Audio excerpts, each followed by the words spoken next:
तो दोस्तों बाबा the explainer हाजिर है और आज मैं एक्सप्लेन करूंगा साल की one of the creepiest and disturbing horror movie जिसका नाम है फाइनल डेस्टिनेशन ब्लड लाइन्स। और अगर आपने इसका कोई भी पार्ट नहीं देखा है या इसके बारे में कुछ भी आइडिया नहीं है तो कोई बात नहीं, वैसे भी एक स्टैंड अलोन मूवी है, बस छोटे मोटे कनेक्शन है जिससे कहानी पर कोई फर्क नहीं पड़ने वाला। रही बात कॉन्सेप्ट की तो मैं सारा अच्छे से क्लियर कर दूंगा। तो फाइनल डेस्टिनेशन बिल्कुल एक अलग टाइप की हॉरर फ्रेंचाइज है, जहाँ बाकी हॉरर मूवीज में डराने या मारने या तो भूत आता है, कोई डीमन आता है, डेविल आता है या मॉन्स्टर आता है या कोई एलियन आता है, लेकिन फाइनल डेस्टिनेशन में इनमें से कोई नहीं आता। इसमें सीधा मौत आती है और अपना शिकार चुनती है, और मौत तो अनप्रिडिक्टेबल होती है, कब कहाँ किस रूप में आएगी ये कोई नहीं बता सकता। ठीक उसी तरह फाइनल डेस्टिनेशन भी अपने अनप्रिडिक्टेबल ट्विस्ट और टर्न के लिए जानी जाती है। कब कौन कैसे मरेगा ये आप नहीं बता सकते। फाइनल डेस्टिनेशन में सिर्फ एक्सीडेंटल डेथ पर फोकस किया गया है और मौत को बहुत ही ज़्यादा निर्दयी और क्रूर दिखाया गया है। इसमें दिखाया गया है कि हादसे ऐसे ही नहीं होते, बल्कि इन्हें डेथ प्लान करती है। मौतें भी काफ़ी गंदी तरह से होती है।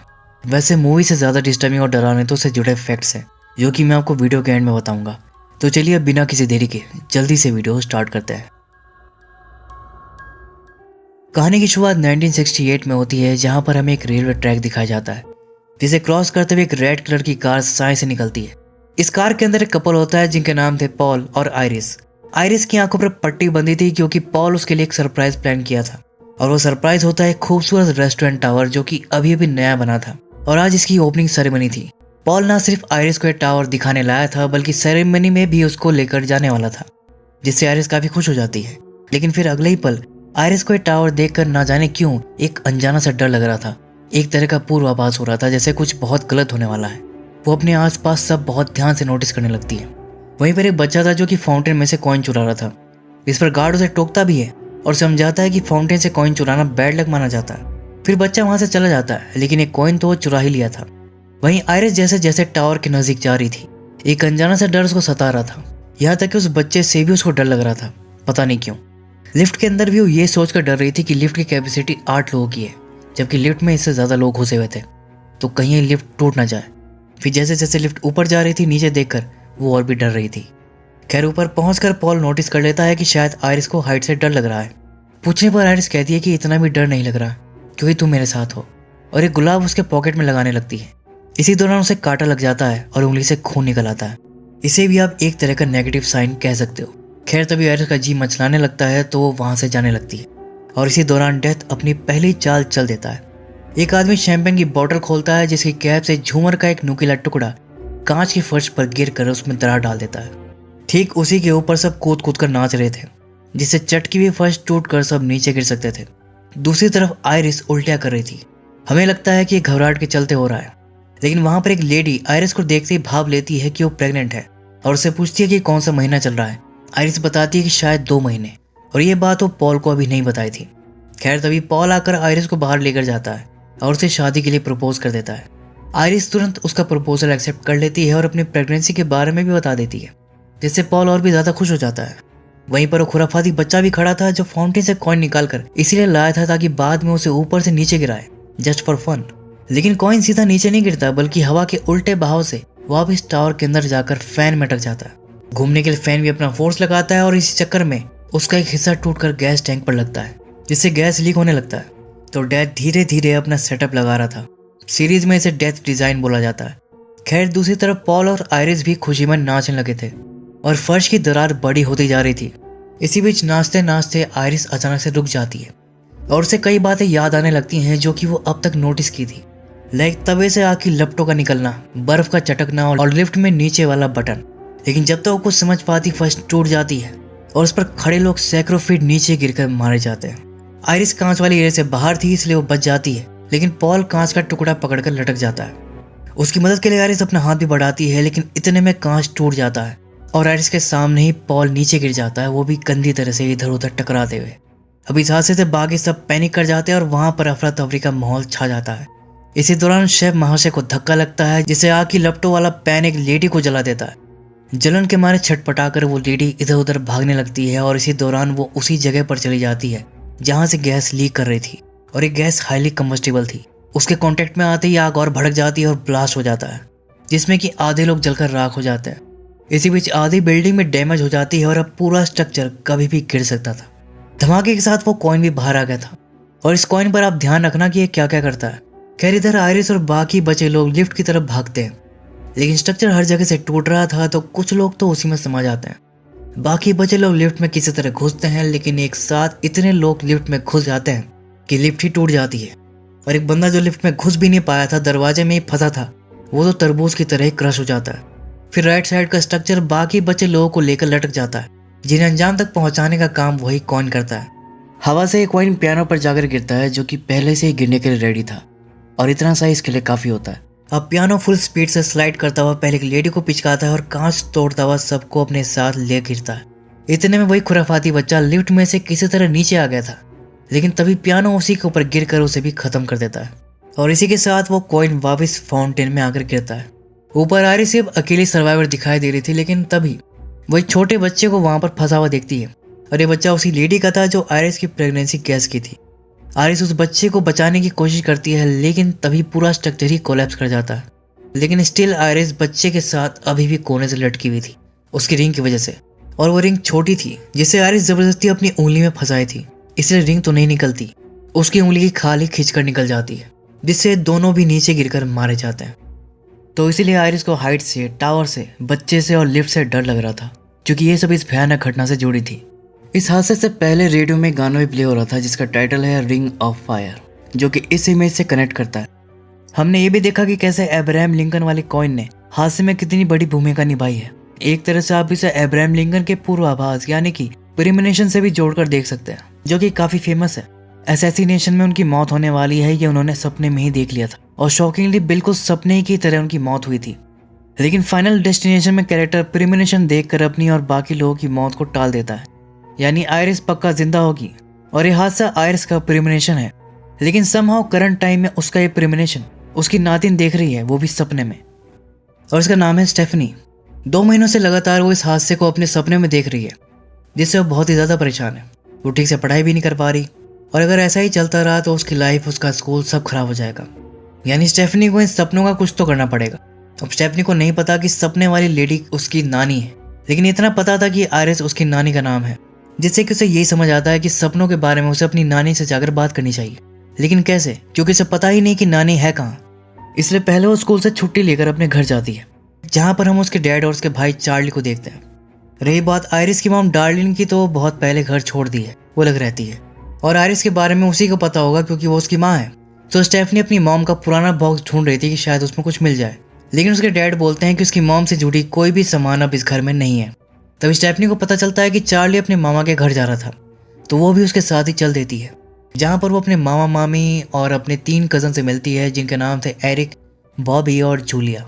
एरिक की टैटू और पीर्सिंग की दुकान थी और वो बॉडी पर हर जगह पीर्सिंग करवाए हैं। बॉबी नरम दिल का है और उसे कछुए पालने का शौक है, और जूलिया टॉम बॉयज टाइप की है। खैर स्टेफनी सीधा अपने मामा हावर्ड से अपनी नानी आयरिस के बारे में पूछती है, जिस पर हावर्ड का कहना था कि भले वो मेरी माँ और तुम्हारी नानी है, लेकिन वो एक पागल लेडी है। हम सब तो उससे दूर ही रहना पसंद करते हैं और तुम्हें भी उससे दूर ही रहना चाहिए, इसी में तुम्हारी भलाई है। इसके बाद उसके मामा घास काटने चले जाते हैं, बाकी भाई बहन कछुए के साथ खेलने चले जाते हैं और अब स्टेफनी को सिर्फ अपनी मामी से उम्मीद थी। मामी पहले तो मना कर देती है कि मामा गुस्सा होंगे, लेकिन स्टेफनी के इतना रिक्वेस्ट करने पर वो बता ही देती है कि उसकी माँ का बॉक्स कहाँ रखा है। फिर उसी बॉक्स से स्टेफनी को अपनी नाना नानी की फोटो मिल जाती है, जिसे देखकर वो तो शॉक्ड रह जाती है, क्योंकि बिल्कुल सेम टू सेम ऐसे ही वो इन्हें सपने में देखी थी। बॉक्स से आयरिस का करंट एड्रेस भी मिल जाता है और बस फिर क्या था, स्टेफनी तुरंत उस एड्रेस पर पहुंच जाती है, जो कि एक कैबिन इन द वुड्स था, जहां पर आयरिस ने डैड से बचने के लिए खुद को पूरी तरह आइसोलेट कर रखा था। ना ही वो यहाँ से कभी निकलती थी और ना ही किसी को यहाँ आने देती थी। वो तो स्टेफनी को भी यहाँ से भगाने लगती है, लेकिन जब स्टेफनी बताती है कि मैं आपकी नातिन हूँ, तब आयरिस उसको अलाउ कर देती है, लेकिन अपने जेब से सारा सामान खाली करके सामने वाले बॉक्स में जमा करने के लिए कहती है। स्टेफनी को अजीब लगता है, कहती है कि नानी आपको मुझसे कोई खतरा नहीं। तो आयरिस कहती है कि वो तुम नहीं हो जिससे मैं डर रही हूँ, और फिर उसके लिए गेट खोल देती है। इसके बाद स्टेफनी अंदर चली जाती है, लेकिन कैबिन में घुसते वक्त वो डोर झटके से बंद कर देती है, जिससे वहां पर टंगा सिलेंडर नीचे गिर जाता है, जो कि अब डेथ के डिजाइन में काम आएगा, और वो कैसे ही हम आगे देखेंगे। खैर यहाँ पर स्टेफनी को देखकर आयरिस बहुत खुश हो जाती है और कहती कि और बताओ तुम्हारी मम्मी कैसी है। स्टेफनी बताती है कि नहीं पता, वो तो 10 साल पहले ही मुझे छोड़कर चली गई थी। ये जानकर आयरिस को थोड़ा दुख होता है, फिर वो पूछती है कि अच्छा ये बताओ तुम यहाँ कैसे आई, क्या तुम मेरे लेटर्स देखकर यहाँ पर आई हो। स्टेफनी बताती है कि नहीं, मैंने आपको अपने सपने में देखा है, और सपने वाला पूरा सीन बता देती है। तब आयरिस उसको बताती है कि ये मेरा प्रेमोनिशन है जो तुम्हें सपने के रूप में दिखाई दे रहा है। जिसके बाद कहानी फ्लैशबैक में जाती है जहाँ आयरिस ने प्रेमोनिशन तब देखा था जब पॉल उसको प्रपोज नहीं किया था।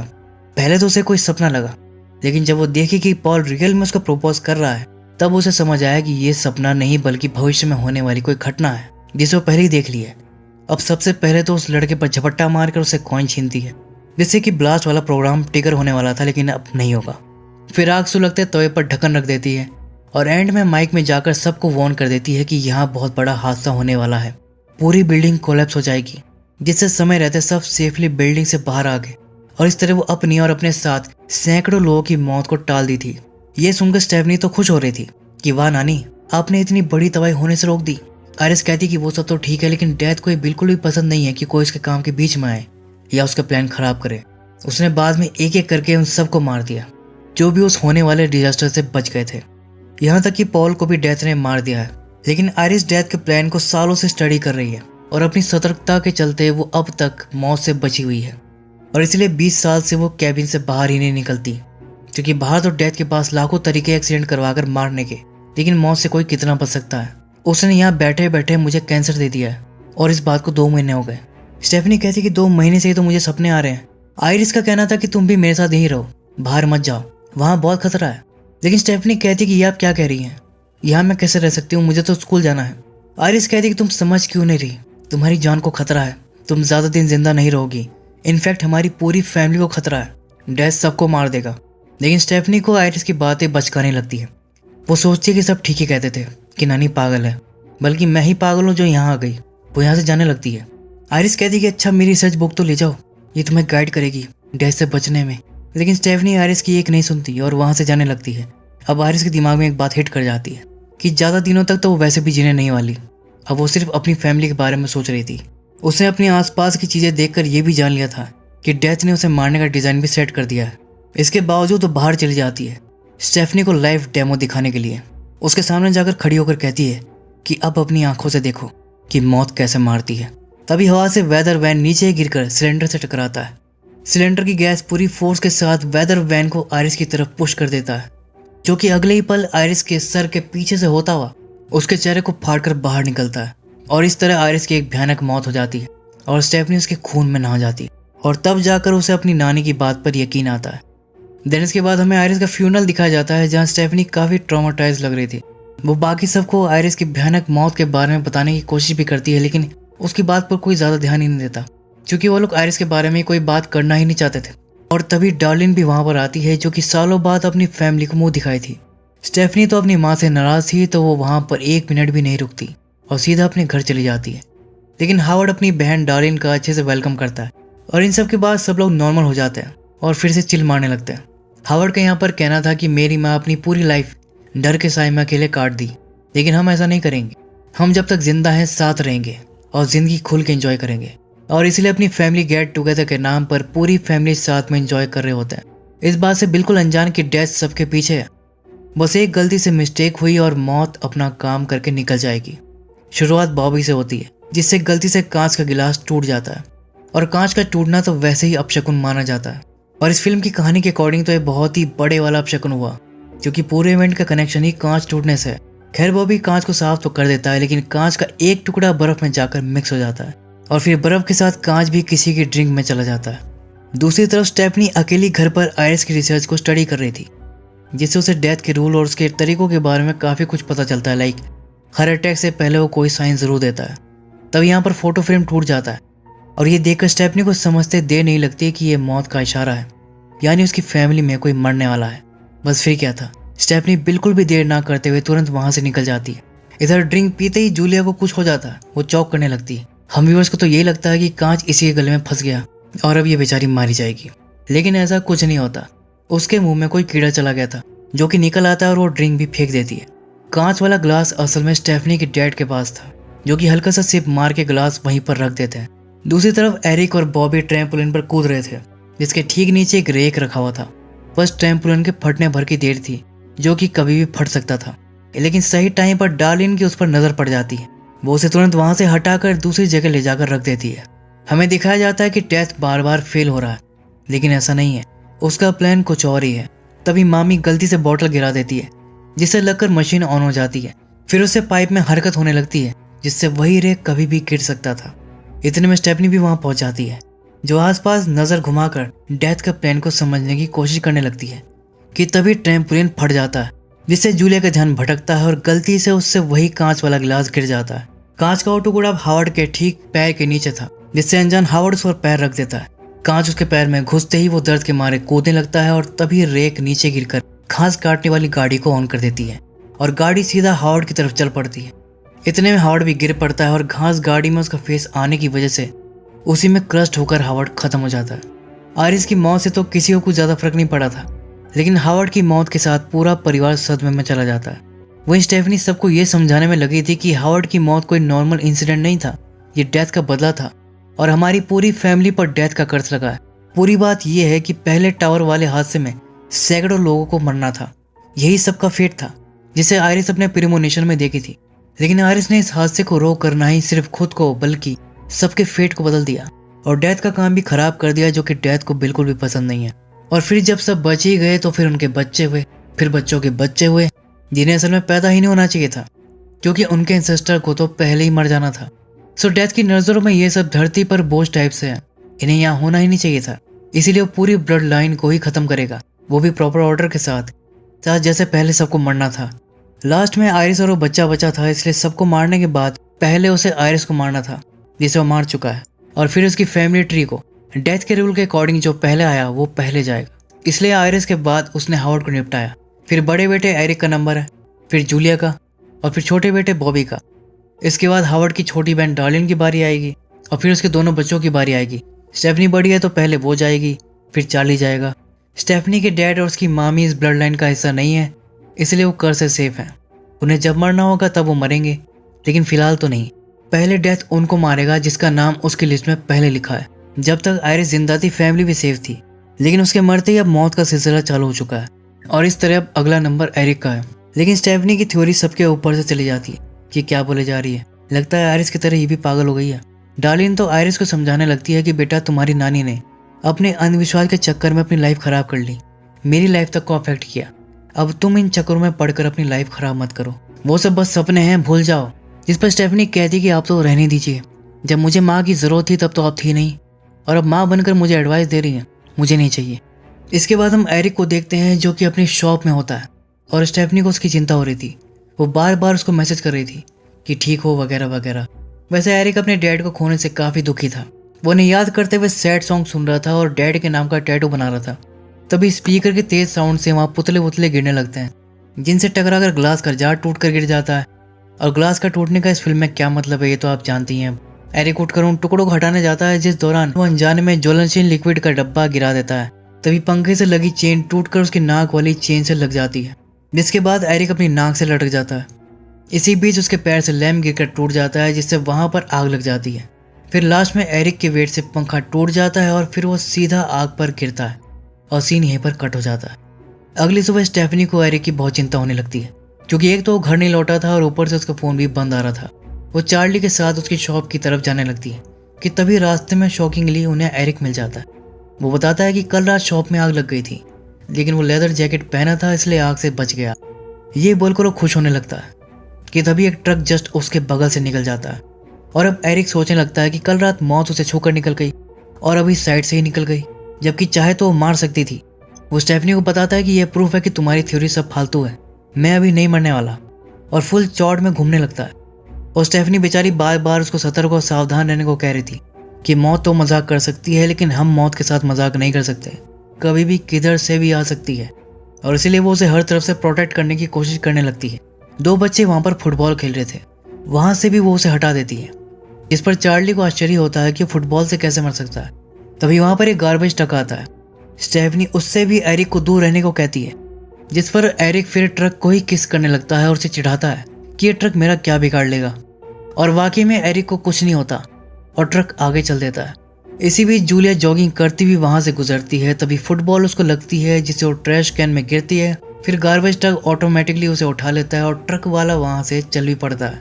ये देखकर तीनों तुरंत ट्रक वाले के पीछे भागते हैं और उसे ट्रक रोकने के लिए कहने लगते हैं, लेकिन ड्राइवर तो टिंडर चलाने में बिजी था, वो ध्यान ही नहीं देता।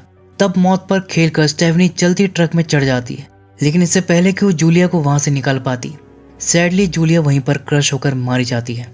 अब इस घटना के बाद तो सबको मानना ही पड़ता है कि डेथ का कर्स रियल है।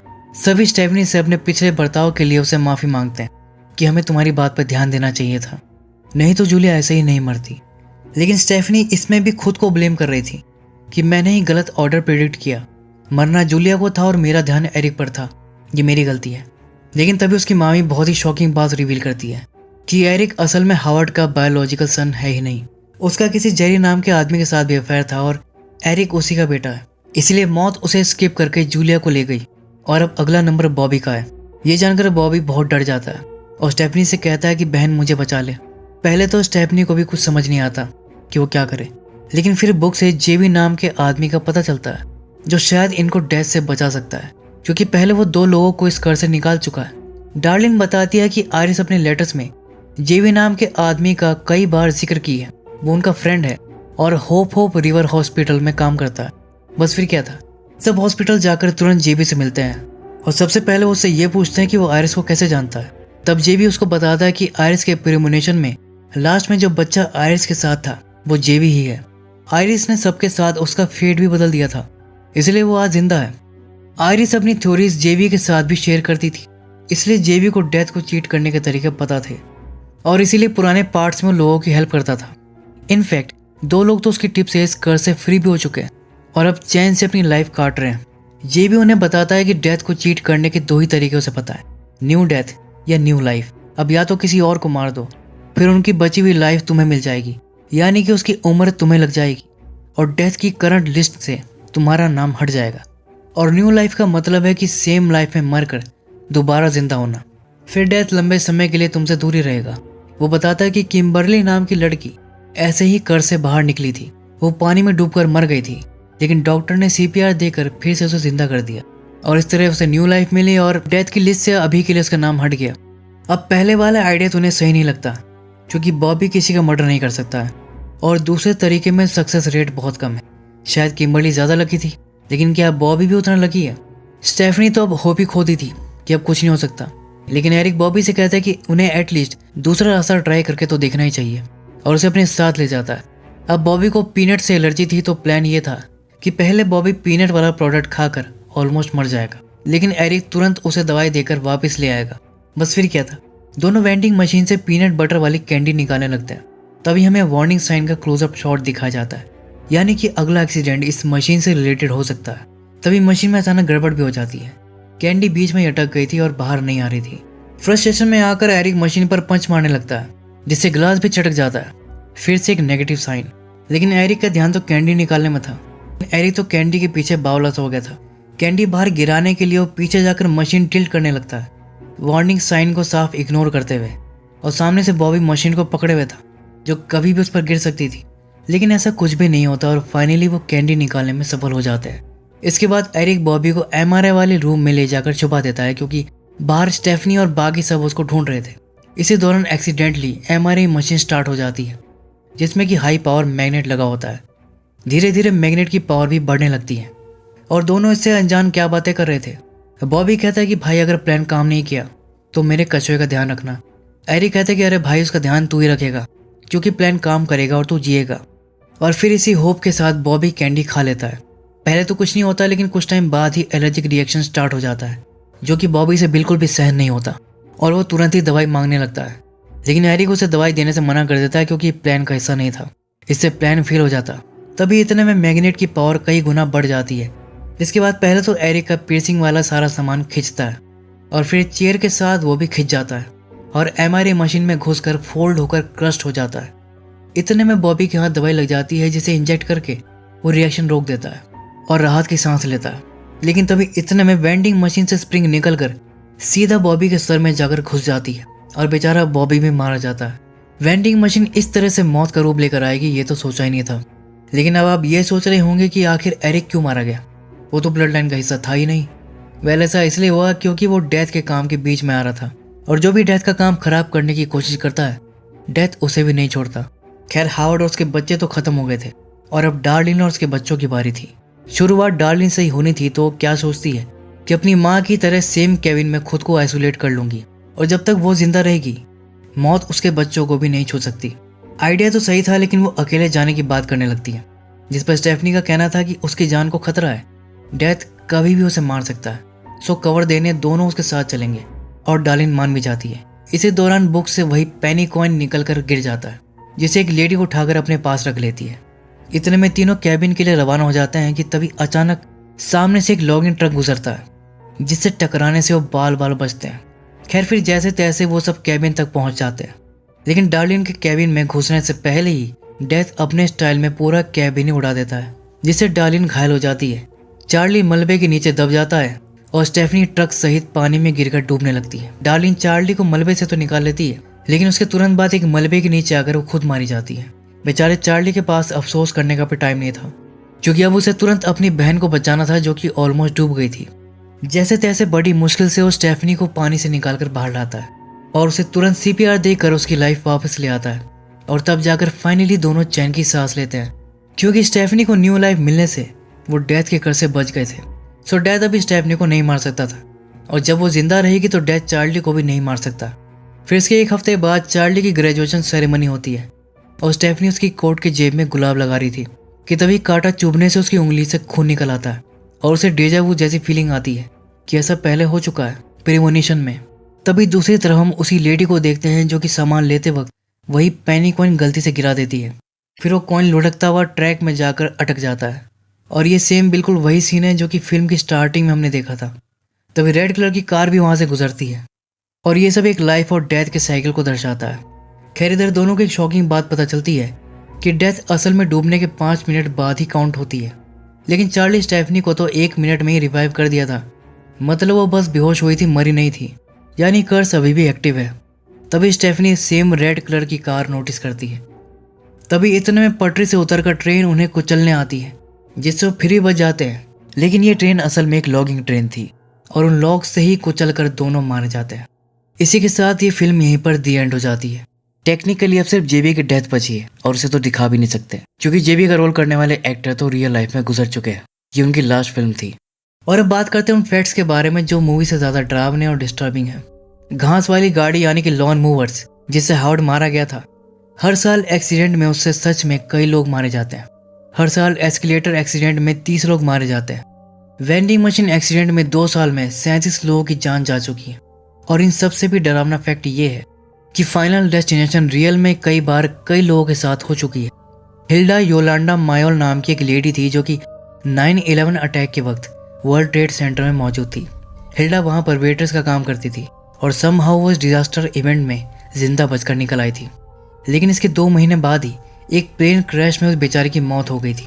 प्लेन के टेक ऑफ करते ही कुछ सेकंड्स के अंदर ही प्लेन क्रैश हो गया। अब या तो हिल्डा बहुत ज्यादा अनलकी थी या डेथ उसके फेट को सही करने वापस आई थी। ऐसे और भी कई रियल कहानियां हैं जिसमें कि लोग एक एक्सीडेंट से सर्वाइव करते हैं तो जल्दी किसी दूसरे में मारे जाते हैं। फाइनल डेस्टिनेशन जब नहीं आई थी, इस तरह की घटनाएं तब भी होती थी और उसके बाद भी कई बार इस तरह की घटनाएं हुई हैं। तो है ना ही डरावना।